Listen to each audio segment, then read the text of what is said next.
नमस्कार दोस्तों, स्वागत है आपका एनएस एजुकेशन में। दोस्तों, आज जो हम सीरीज स्टार्ट कर रहे हैं, इस पूरी सीरीज का मैं कोशिश करूंगा कि आपको हर दिन में एक वीडियो जरूर दूं। और अगर हर दिन में एक वीडियो नहीं आ रहा है तो हर ऑल्टरनेट डे में एक वीडियो इसका आपको जरूर मिलेगा, हर ऑल्टरनेट डे में। और यहाँ पर हम बात करेंगे मुख्य रूप से जो मध्य प्रदेश सब इंस्पेक्टर की जो परीक्षा हुई थी पिछले साल 2016 में, उसके क्वेश्चंस हम यहाँ पे डिस्कस करेंगे और टॉपिक वाइज क्वेश्चन हम यहाँ पे डिस्कस करेंगे। टॉपिक वाइज कंटेंट आपको कहीं भी नहीं मिलेगा, तो यहाँ पे हम हर एक सब्जेक्ट के लिए डिस्कस करेंगे। और सब्जेक्ट चाहे आपका जीके का सब्जेक्ट हो या फिर आपका इंग्लिश हो या फिर आपका मैथमेटिक्स हो, सब कुछ हम यहाँ पर डिस्कस करेंगे। और अभी आज के जो लेक्चर है उसमें हम बात कर रहे हैं 4 सितंबर को जो 2 शिफ्ट में एग्जाम हुआ था, दोनों शिफ्ट के हम कवर करेंगे यहाँ पे। ये वीडियो पे डिपेंड करेगा कि नंबर ऑफ क्वेश्चंस कितने हैं, उस हिसाब से हम इसको पार्ट्स में डिवाइड करेंगे। और 4 सितंबर को जो एग्जाम हुआ था, 2 शिफ्ट में एग्जाम हुआ था, उसके सारे क्वेश्चंस जो आपके मॉडल्स के और प्रीपोजिशंस के क्वेश्चंस हैं, वो सारे हम यहाँ पे डिस्कस करेंगे। इसके अलावा इसकी जो पीडीएफ फाइल है, वो पीडीएफ फाइल भी मैं आपके जो हमारा टेलीग्राम का चैनल है, उस टेलीग्राम के चैनल पे मैं अपलोड कर दूंगा और वहां से आप इसको डाउनलोड कर सकते हैं। और टेलीग्राम पे चैनल पे आपको पहुंचना तो यहाँ नीचे आपको डिस्क्रिप्शन में लिंक मिल जाएगी, या फिर आप एक काम कर सकते हैं, प्ले स्टोर में जाके टेलीग्राम को इंस्टॉल कर सकते हैं। उसके बाद रजिस्टर करें, रजिस्टर करने के बाद उसमें सर्च करने का ऑप्शन आएगा, तो उसमें सर्च करें @NS एजुकेशन, तो आपके सामने ज्वाइन का ऑप्शन आ जाएगा और इस ग्रुप से आप ज्वाइन हो सकते हैं। तो चलिए दोस्तों, मॉडल्स एंड प्रोपोजिशंस के करीब 14-15 क्वेश्चन है मेरे पास जो 2016 में 4 सितंबर को हुए थे, उनके बारे में हम बात करते हैं। और एक और चीज बता दूं दोस्तों, मैं आपको यहाँ पर मैं सिर्फ क्वेश्चंस डिस्कस नहीं करूंगा, मैं आपसे पूरा डिटेल में डिस्कस करूंगा ताकि उस टॉपिक का कोई भी क्वेश्चन आपसे बचने ना पाए। मतलब मैं गारंटी ले रहा हूं कि अगर उस टॉपिक का कोई भी क्वेश्चन आपके सामने आ गया तो आप उस क्वेश्चन को जरूर सॉल्व कर लोगे अगले पेपर में। और ये वीडियो आपका सिर्फ एसआई के लिए ही नहीं, अभी जो एएसआई का भी जो एग्जाम आने वाला है उसके लिए भी आपका उपयोगी होगा, क्योंकि वहां पर भी आपकी जो जनरल इंग्लिश है वो पूछी जाएगी। चलिए दोस्तों, स्टार्ट करते हैं हम। पहला जो क्वेश्चन है हमारा, any teacher can take a child to the classroom, मतलब कोई भी टीचर एक बच्चे को क्लासरूम तक ले जा सकता है, but not every teacher dash make him learn.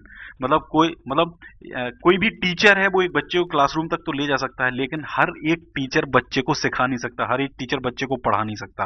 तो यहाँ पे क्या बात आ रही है, सकता। तो सकता के लिए कौन सा वर्ड यूज होता है, कैन यूज होता है सकता के लिए। तो यहाँ पे आपका आ जाएगा कैन। ठीक है, अब हम बात करते हैं कैन का उपयोग हमें कहां कहां और करना है। देखिए, कैन का उपयोग होता है मुख्य रूप से एबिलिटी टू डू समथिंग, मतलब यहाँ पे हम एबिलिटी की बात कर रहे थे। देखिए, but not every teacher can make him learn, मतलब हर एक टीचर में ये एबिलिटी नहीं होती है।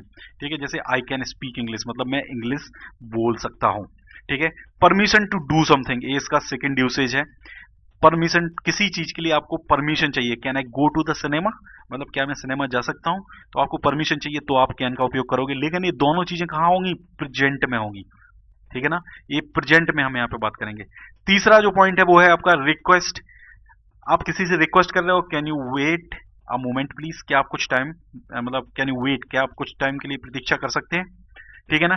ऑफर, ऑफर मतलब I can land you my car till tomorrow, मतलब मैं आपको अपनी कार कल तक के लिए दे सकता हूं, कल तक के लिए उधार दे सकता हूं। ठीक है ना, तो ऑफर, तो यहां पे भी इसका भी उपयोग होगा। Suggestion, suggestion can be visit grandma at the weekend, क्या हम दादी माँ के को मतलब दादी माँ के पास विजिट कर सकते हैं इस वीकेंड। ठीक है, नेक्स्ट है आपका पॉसिबिलिटी। ठीक है ना, पॉसिबिलिटी जहां पे होगी वहां पर भी कैन का उपयोग होगा। It can get very hot in Arizona, मतलब एरिजोना का गर्म होने की पॉसिबिलिटी है। ठीक है ना, तो यहाँ पे ये बात चल रही है कि एरिजोना गर्म हो सकता है। ठीक है, तो ये पॉसिबिलिटी है, वो हो ना हो एक वो अलग बात है। ठीक है ना, तो इस तरीके से हम कैन का उपयोग करते हैं। चलिए दोस्तों, नेक्स्ट क्वेश्चन हम डिस्कस करते हैं। The government dash provide health care for everybody, मतलब गवर्नमेंट को हर एक को हेल्थ केयर प्रोवाइड करानी चाहिए। अब यहाँ पे क्या आ रहा है शब्द, चाहिए। तो चाहिए के लिए क्या यूज करते हैं हम, शुड यूज करते हैं और मस्ट यूज करते हैं। दोनों के अलग अलग यूसेज हैं। यहाँ पे हम शुड यूज कर सकते हैं या नहीं कर सकते हैं, दोनों चीज मैं आपको बताता हूं। यहाँ का जो आंसर है वो है मस्ट। और मस्ट जब हम कोई चीज फोर्सफुली बोलते हैं कि आपको ये काम करना ही है, आपको ये काम करना ही चाहिए, मतलब हम फोर्सफुली बोल रहे हैं, नेसेसिटी, उस चीज की जरूरत है, तब यहाँ पे यूज होता है आपका मस्ट का। इसलिए जैसे हेल्थ केयर एक सीरियस इशू है तो गवर्नमेंट को हेल्थ केयर प्रोवाइड करानी चाहिए, तो यहाँ पे क्या आएगा आपका, मस्ट आएगा। शुड होता अगर ये जरूरी नहीं होता तो, मतलब फोर्सफुली आप नहीं बोल रहे होते तो, जैसे I must go to the supermarket today, मतलब I must go, I should मतलब यहाँ पे आपको जाना चाहिए, लेकिन आई मस्ट गो मतलब मुझे जाना चाहिए, मतलब जाना ही चाहिए। अब यहाँ पे आपका साथ में क्या लग गया, मुझे जाना ही चाहिए, तो ये इसका सेंस होता है, मतलब ही आपके वाक्य में होना चाहिए। नेक्स्ट आपका possibility, you must be tired, ठीक है ना, तो ये पॉसिबिलिटी आपकी हो गई। एडवाइस या recommendation, you must see the new film with Brad Pitt, ठीक है ना, तो यहाँ पे आप किसी को एडवाइस दे रहे हो या रिकमेंडेशन कर रहे हो तो वहां पे भी आपका मस्ट का उपयोग होता है। नेक्स्ट क्वेश्चन है हमारा, dash you tell me the way to the station please. अब यहाँ पे यूज होगा आपका, देखो शुड चाहिए, ये तो होगा नहीं, मस्ट होगा नहीं, अब क्या बचा आपका माइट, ठीक है ना, तो माइट का उपयोग यहाँ पे होगा नहीं, तो इसका आंसर होगा कुड, ठीक है ना। Could you tell me the way to the station please, इसका अर्थ क्या हुआ, इसका अर्थ हुआ क्या आप मुझे स्टेशन का रास्ता बता सकते हैं, ठीक है ना, ये हिंदी में इसका मीनिंग हुआ, ठीक है। अब देखिए कुड का उपयोग कहां होता है, एबिलिटी टू डू समथिंग, यही तो कैन में था, लेकिन यहाँ पे क्या है, इन द पास्ट, ठीक है ना, permission to do something in the past, इनके ये सब्सटीट्यूट है, to be able to be allowed to, मतलब अगर कुड यूज नहीं कर रहे हैं ना तो ये भी यूज कर सकते हैं हम इसकी जगह पर, जैसे I could speak English, I could go to the cinema, ठीक है। तीसरा पॉइंट जो है सबसे इंपॉर्टेंट, पोलाइट क्वेश्चन, यहाँ पे जो है आपका यही है, पोलाइट क्वेश्चन आपका है, आप किसी से क्वेश्चन पूछ रहे हो कि स्टेशन जाने का रास्ता मुझे बता सकते हैं क्या, स्टेशन जाने का रास्ता कहाँ है, could I go to the cinema please, ठीक है ना, मतलब ये पोलाइट क्वेश्चन हो गया। ऐसे ही आपका polite request, could you wait a moment please, ठीक है ना, तो यहाँ पे देखिए रिक्वेस्ट और क्वेश्चन वहां पे भी थे कैन के केस में, लेकिन यहाँ पे पोलाइटनेस आपकी ज्यादा आ गई, मतलब आपको इस चीज की जरूरत है ही आई। पोलाइट मतलब क्या हो गया आपका, विनम्रता आपकी यहाँ पे ज्यादा आ जाएगी, जैसे polite offer, I could land my car till tomorrow, ठीक है ना। Polite suggestion, could be visit grandma at the weekend, possibility, it could get very hot in Montana, ठीक है ना। इस तरीके से इसका कुड का और कैन का, तो मुझे लगता है आपको कैन और कुड में डिफरेंस समझ में आ गया होगा। तो कैन आपका प्रेजेंट के लिए यूज होता है, चाहे वो एबिलिटी की बात हो चाहे वो परमिशन की बात हो, ऐसे ही कुड आपका पास्ट में यूज होता है एबिलिटी और परमिशन के लिए। बाकी क्वेश्चन हो गया, रिक्वेस्ट हो गया, ऑफर हो गया, सजेशन हो गया, पॉसिबिलिटी हो गई, ऐसे ही आपका कुड यूज होता है, लेकिन यहाँ पे सिर्फ पोलाइटनेस आपकी आ जाती है। नेक्स्ट हमारा, a small animal was making rustling noise dash the leaves, ठीक है ना। अब यहाँ पे देखिए दो चीजें हैं, बिसाइड्स और इन फ्रंट ऑफ तो हो ही नहीं सकता। एक छोटा सा कोई जानवर है वह जो मेकिंग रस्टलिंग नॉइज कर रहा है, कहां पर नॉइज कर रहा है, पत्तियों में नॉइज कर रहा है, पत्तियों में रस्टलिंग नॉइज कर रहा है, ठीक है ना। तो यहाँ पे या तो अमंग आएगा या बिटवीन आएगा, तो बिटवीन नहीं आएगा यहाँ पे, इसका जो सही जवाब है वो है आपका अमंग। अब अमंग क्यों इसका सही जवाब है, इसलिए सही जवाब है इसका अमंग, क्योंकि अमंग मतलब होता है इन अ ग्रुप, जैसे I like being among people, मुझे लोगों के बीच रहना पसंद है, ठीक है ना। और बिटवीन का उपयोग कहाँ होता है, जहां दो लोग हों, दो लोगों की जब भी हम बात कर रहे हैं, दो प्लेसेस की जब भी हम बात कर रहे हैं, तो वहां पे वो यूज होता है बिटवीन का। लेकिन दो से ज्यादा जब आते हैं तब वहां पे यूज होता है अमंग। जैसे यहाँ पे लीव्स की बात करी जा रही, तो लीव्स तो कितनी भी हो सकती हैं, ठीक है ना, यहाँ पे दो लीव्स नहीं है, ठीक है, लीव्स कितनी भी हो सकती है, लेकिन between our house is between the supermarket and the school, मतलब हमारा जो घर है वो सुपर मार्केट और स्कूल के बीच में है, मतलब समथिंग या somebody is on each side, ठीक है, दो चीजों के बीच में हम यहाँ पे बात कर रहे हैं, ठीक है ना। This point is between two straight lines, this point is between two straight lines, ठीक है ना। तो ये इसका दोनों का डिफरेंस आपको समझ में आना चाहिए कि अमंग और बिटवीन का यूज कहां पर किया जाता है।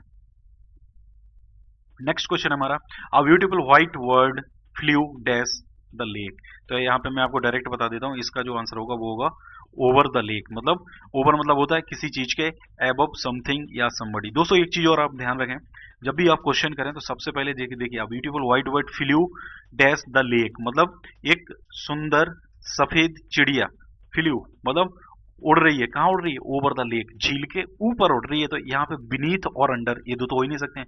अब बचता है आपका ओवर एंड अबव, ठीक है, तो ओवर का मतलब ही क्या होता है, जब भी जैसे फॉर एग्जांपल यहाँ पे लेक की बात करें, किसी चीज के ऊपर जब भी जैसे चिड़िया उड़ रही है, तो यहाँ पर हम हमेशा यूज करेंगे ओवर का, ठीक है। जैसे अगर मैं कहता हूँ बुक इसके ऊपर रखी हुई है, तो यहाँ पे जरूर अबव का उपयोग हो सकता है, ठीक है, लेकिन इस केस में आपका हमेशा ओवर का उपयोग होगा, जैसे the cat jumped over the ball, ठीक है, तो यहां इस तरीके से यूज होता है आपका ओवर का। नेक्स्ट क्वेश्चन है हमारा, he would like to take a photograph of us, मतलब वो हमारी फोटोग्राफ लेना चाहता है, would you come and sit dash me, मतलब क्या आप पास में आओगे, क्या आप मेरे पास में आओगे, मतलब वुड यू कम क्या आप आओगे, एंड सिट डैश मी, तो यहाँ पे आएगा आपका बिसाइड। अब बिसाइड क्यों आएगा? बिसाइड मतलब होता है नेक्स्ट टू, मतलब अवर house is beside the supermarket, मतलब मेरा जो घर है वो कहाँ है? सुपरमार्केट के नेक्स्ट टू, मतलब सुपरमार्केट के बगल में है। यहाँ पे इसका मतलब क्या हो गया? बगल में है। ठीक है, अब इन दोनों में देखिए, अलोंग तो हो ही नहीं सकता, बिटवीन हो नहीं सकता, तो क्या बचेगा? बिसाइड्स और बिसाइड। अब दोनों में क्या डिफरेंस है? दोनों का डिफरेंस मैं आपको बता देता हूँ। बिसाइड जहां भी होगा वहां पर उसका मतलब होगा नेक्स्ट टू या कंपेयर टू। जैसे she said beside him during dinner, मतलब यहाँ पे बिसाइड का मतलब क्या हुआ? वो डिनर में उसके साथ, मतलब सेट बिसाइड हिम मतलब उसके साथ बैठी, मतलब उसके बगल में बैठी। These problems seem unimportant beside the potential benefits of the new system, मतलब कोई न्यू सिस्टम लॉन्च हुआ है, उस न्यू सिस्टम के कुछ छोटे मोटे प्रॉब्लम्स हैं, तो यहाँ पे ये बताई जा रही है कि जो छोटी मोटी प्रॉब्लम्स हैं वो अनइम्पॉर्टेंट है, मतलब उनका महत्व नहीं है। किसके आगे महत्व नहीं है? The potential benefits of the new system, मतलब जो उस सिस्टम के बेनिफिट्स हैं, लाभ ज्यादा है उसके, मतलब यहाँ पे क्या किया जा रहा है? कंपैरिजन। किसका कंपैरिजन किया जा रहा है? प्रॉब्लम्स का और पोटेंशियल बेनिफिट्स का, तो यहाँ पर आपका बिसाइड यूज होगा। अब बिसाइड्स कहाँ यूज होता है? बिसाइड्स होता है मीन, एक्सेप्ट और in addition to, as in these examples देख लेते हैं। There is no one here besides me, मतलब मेरे अलावा यहाँ पर कोई नहीं है।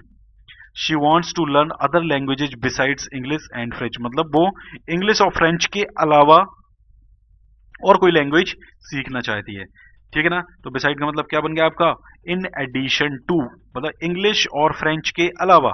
ठीक है, बिसाइड्स इट्स फेमस केक, मतलब अपने प्रसिद्ध केक के अलावा। The bakery also make delicious bread and cookies, जो बेकरी है वो क्या करती है? डेलिशियस ब्रेड्स और कुकीज भी बनाती है।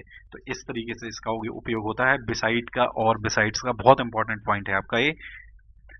नेक्स्ट है द चाइल्ड स्टूड, यहाँ पे आएगा आपका in silence with his arms folded across, इसका ऑप्शन होगा डी करेक्ट। ठीक है ना, तो अब देखिए क्यों होगा अक्रॉस? जब भी हम बात करते हैं तो एक साइड से दूसरे साइड, जैसे फॉर एग्जांपल में एक रिवर है, यहाँ पे एक रिवर है, इस रिवर को मुझे पार करना है, तो मैं बोलूंगा अक्रॉस।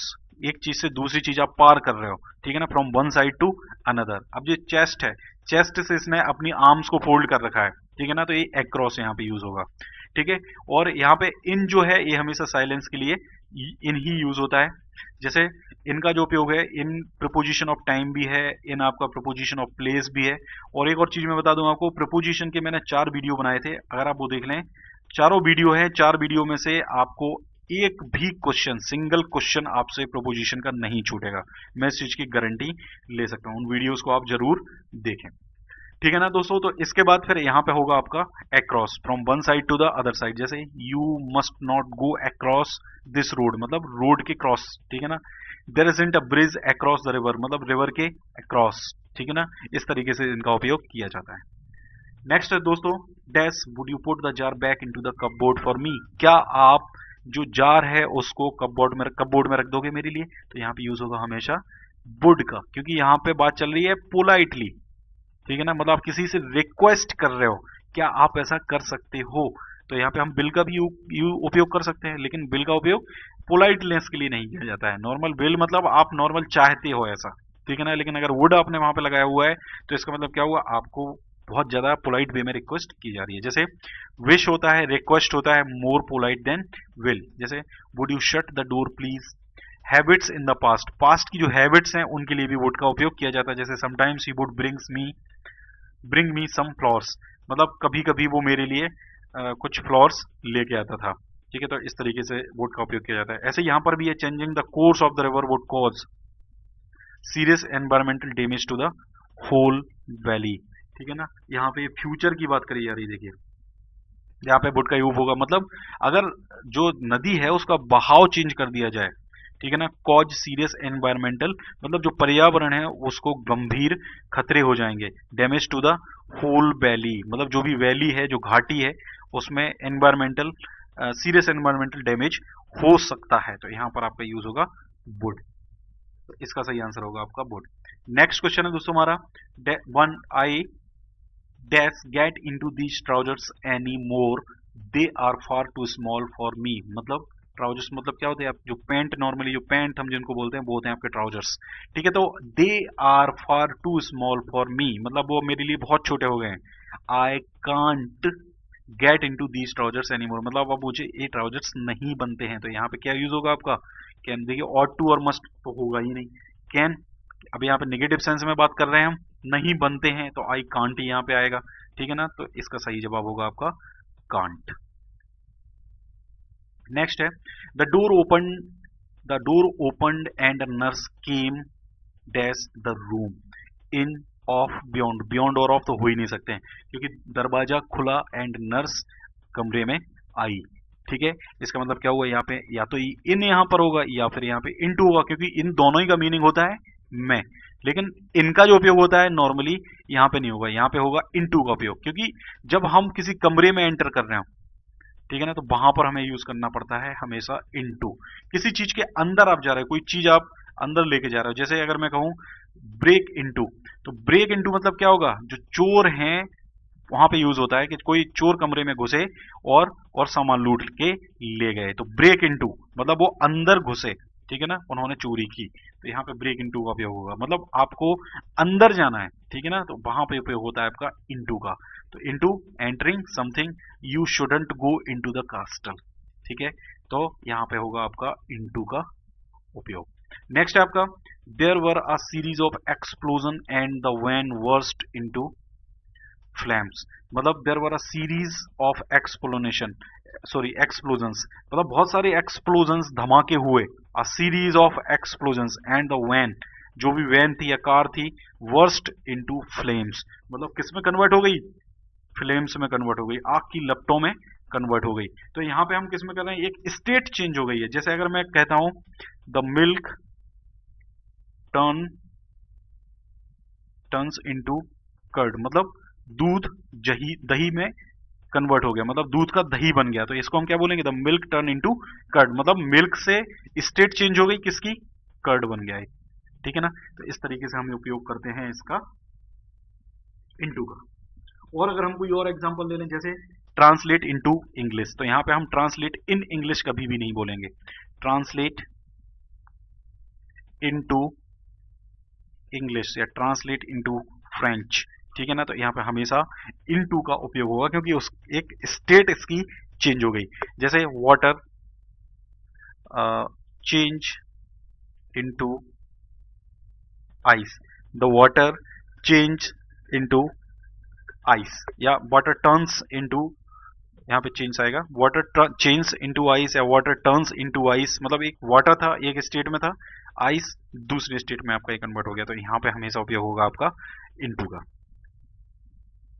नेक्स्ट है the good thing about exercise is that it varnas of calories, मतलब क्या हुआ, एक्सरसाइज की एक अच्छी बात यह है कि ये कैलोरीज को बर्न कर देती है, कैलोरीज को जला देती है, ठीक है। तो अब यहाँ पे ऑफ क्यों, इनटू तो होगा ही नहीं, इनटू बर्न इनटू कैलोरीज तो आएगा नहीं, बर्न टू कैलोरीज आएगा नहीं, बर्न फ्रॉम कैलोरीज आएगा ही नहीं, क्या बचेगा केवल आपका ऑफ। तो ऑफ, अब जो एलिमिनेशन है, एलिमिनेशन जरूर करके देखा करें, एलिमिनेशन से इस तरीके के क्वेश्चन जो होते हैं उनमें कम से कम 2 ऑप्शन आप रिमूव कर सकते हो, ठीक है ना। सिर्फ 2 ऑप्शन बनते हैं, मतलब आपके क्वेश्चन के सही होने के जो चांसेस हैं वो 50% है, ठीक है। लेकिन अगर आप 4 में से किसी को एक तुक्का मारते हो, अगर आपको नहीं बन रहा है, तो आपके चांसेस जो है वो सिर्फ 25% है, ठीक है। इसलिए एलिमिनेट जरूर कर लिया करें, ठीक है। अब ऑफ का मतलब क्या होता है, अवे फ्रॉम समथिंग, ठीक है ना। जैसे वंस ऑफ कैलोरीज, तो कैलोरीज कहां से बर्न हो रही है, आपकी जो जैसे फॉर एग्जांपल पेट है, आपका पेट बहुत मोटा हो गया है, आपने एक्सरसाइज करना शुरू करा, तो आपका जो पेट है वो पतला होना शुरू हो गया, मतलब कैलोरीज क्या हो रही है, बर्न हो रही, तो जो फैट है वो खत्म हो रहा है आपका,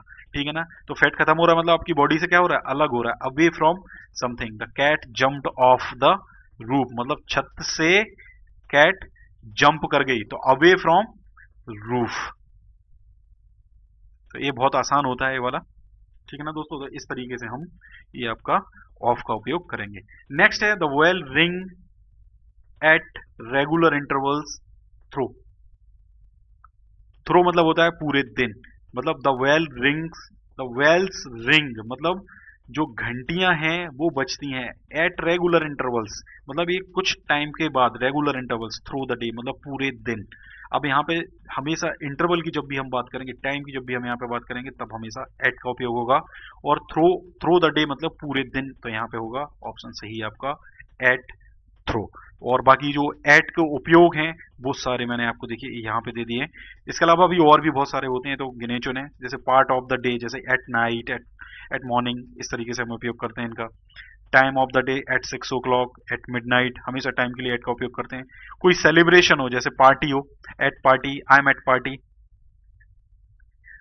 आई एम एट पार्टी। कोई भी पार्टी हो या कोई भी सेलिब्रेशन हो, हमेशा एट का उपयोग किया जाता है। Eight Easter. फिक्स्ड फ्रेजेस होते हैं कुछ, उनमें भी हम इनका उपयोग करते हैं, जैसे at the end of the week, मतलब सप्ताह के अंत में। लेकिन एट का उपयोग यहाँ पे कहाँ पे आ रहा है? में। ठीक है ना। लेकिन इन मतलब में होता है, आपने जो पढ़ा होगा इन मतलब में होता है, लेकिन यहाँ पर इसका जो उपयोग आएगा सप्ताह के अंत में, एट द सेम टाइम। ठीक है ना। इस तरीके से इसका उपयोग किया जाता है। तो दोस्तों ये थे हमारे 14 क्वेश्चन जो आपसे 4 सितंबर को 2 शिफ्ट में पूछे गए थे। आपको वीडियो कैसा लगा कमेंट करके जरूर बताएं। अगर आप कमेंट करेंगे, अगर आप वीडियो को लाइक करेंगे, आप मुझे बताएंगे कि आपको वीडियो कैसा लगा, तो ही मैं अब नेक्स्ट वीडियो इसका लेके आऊंगा दोस्तों। और हर टॉपिक का मैं आपको लेके आऊंगा। और एसआई का एग्जाम होने से पहले कोशिश तो मैं ये करूंगा कि ये जो महीना है अभी आपका अगस्त स्टार्ट हो गया है, अगस्त के महीने में पूरी एनालिसिस मैं आपकी करवा दूंगा, ताकि आपको सितंबर का पूरा टाइम मिल जाए। आई थिंक अक्टूबर में इसका एग्जाम है, मुझे एग्जैक्ट डेट नहीं पता है। तो आपको सितंबर का पूरा टाइम मिल जाएगा, पूरी अगस्त में आप इसकी एनालिसिस कर लोगे कि कैसा कैसा आपका पेपर पिछली बार आया था। और पेपर की एनालिसिस के साथ साथ मैं आपको ये भी बताऊंगा कि आपको तैयारी कैसे करनी है। और आप कमेंट करके लेकिन जरूर बताएं कि आपको वीडियो कैसा लगा। आप चैनल को सब्सक्राइब कर सकते हैं यहाँ से। इसके अलावा हमारा फेसबुक पे पेज भी है, ग्रुप भी है। ये सारी जो लिंक्स हैं ये आपको नीचे यहाँ डिस्क्रिप्शन में भी मिल जाएंगी। हर वीडियो की डिस्क्रिप्शन में मैं लिंक डाल देता हूँ, तो आप उन लिंक्स को एक बार जरूर देख के यहाँ से आप इन पर डायरेक्ट पहुंच सकते हैं। इसके अलावा टेलीग्राम पे हमारा चैनल है, इसकी जो पीडीएफ है वो मैं टेलीग्राम पे ही डाल दूंगा। आप टेलीग्राम से इसको डाउनलोड कर सकते हैं, सुबह मॉर्निंग में मैं इसको डाल दूंगा। तो मॉर्निंग में आप ये पीडीएफ डाउनलोड कर सकते हैं। ये लिंक है उसकी चैनल की।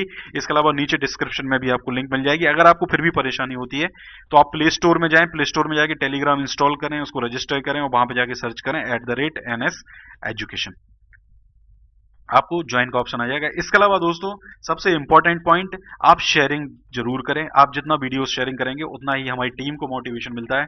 आज एक नई फैकल्टी हमसे जुड़े हैं, मिस नैन्सी, और ये अभी आपको पढ़ाएंगे ज्योग्राफी के बारे में। और अगर कोई और सब्जेक्ट भी अगर आपकी रिक्वायरमेंट है तो मैं उनसे रिक्वेस्ट करूंगा कि वो ज्योग्राफी के अलावा भी और कोई सब्जेक्ट स्टार्ट करें आपके लिए।